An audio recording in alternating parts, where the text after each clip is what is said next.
አንዱ ባንዱ ሲሄድ ባንዱ ላይ ሲኮራ፣ እኛ ግን ሁሌ ያለን በተስፋ ሳንኮራ።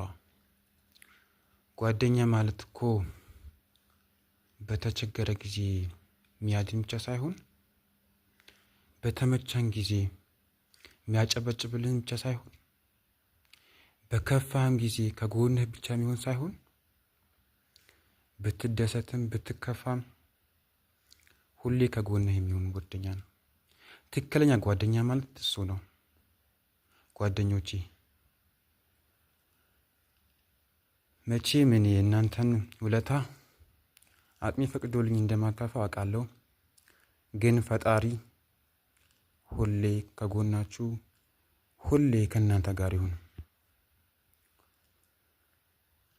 ስንቱ አለ ለጥቅም ብሎ አብሮ የሚሆን፣ ስንቱ አለ ከራሱ ጥቅም ፈልጎ ወይም የሆነ ነገር ለማግኘት ሲል የሚጠጋ።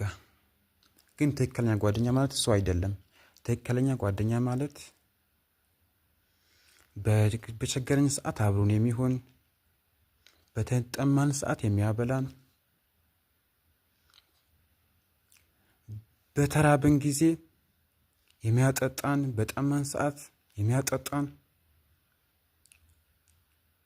ብቻ ምን ልበላችሁ ብዙ ነገር።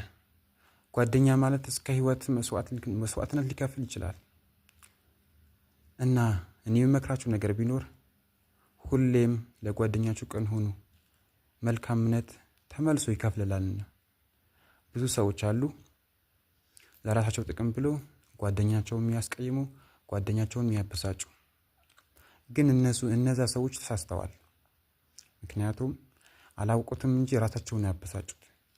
እንደዚህ የምልበት ደግሞ ምክንያት አለኝ። አንድ ነገር ፈጣሪኛ መጥፎም ነገር ብናስብ ጥሩም ነገር ብናስብ እኮ መልሶ ራሱ ይከፍልላል። ያሰብነው በመጥፎ ደረጃ ላይ እንወድቃለን። ምናልባት አንድ ሰው ስንቀርብ ከሱ ጥቅም ፈልገን ወይም የሆነ ነገር ለማግኘት ብለን ሊሆን ይችላል። ግን ሳስተናል እኛ ከሱ ጥቅም ስንፈልግ እኛ ላይ ብዙ የሚቀሩ ነገሮች አሉ። አሁን ባይሆኑ ራሱ ወደፊት ፈጣሪ ይፈጽመዋል። ምክንያቱም ነገር ይቆያል እንጂ ይዘገያል።